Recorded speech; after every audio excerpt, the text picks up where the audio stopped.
Hello, everybody. In the last few weeks, I set out a simple principle.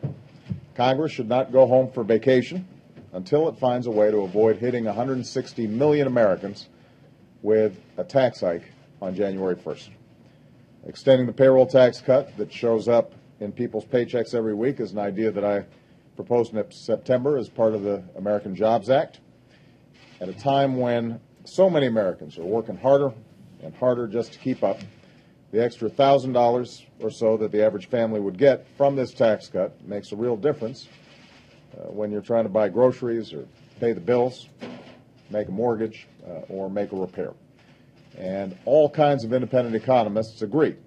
The number one challenge facing businesses right now is a lack of demand from consumers, which is why more people spending money means companies that are more successful and more able to hire more workers.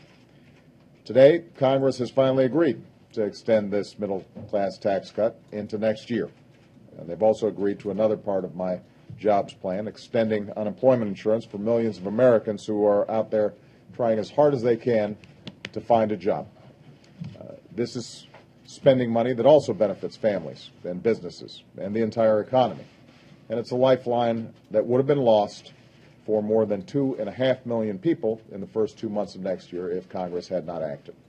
So I'm very pleased to see the work that the Senate has done. While this agreement is for 2 months, it is my expectation.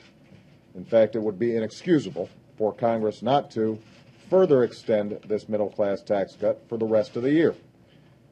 It should be a formality, and hopefully it's done with as little drama as possible when they get back in January. This really isn't hard. There are plenty of ways to pay for these proposals. This is a way to boost the economy that has been supported by these very same Democrats and Republicans in the past. It is something that economists believe will assure that the economy and the recovery is on a more stable footing than it otherwise would be.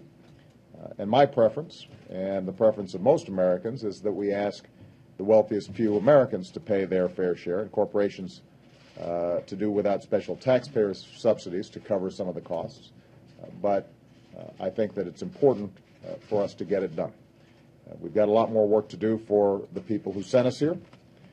But today I'm glad that both parties in Congress came together, and I want to thank them for ensuring that as we head into the holidays, folks at home don't have to worry about their taxes going up. So I had a chance to talk to Senator Reid and Senator McConnell.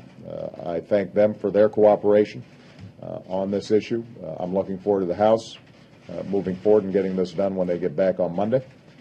And hopefully we're going to be able to make sure that when everybody gets back next year, we extend this further all the way to the end of the year. All right. Thank you very much, everybody. Make sure they do it on the pipeline.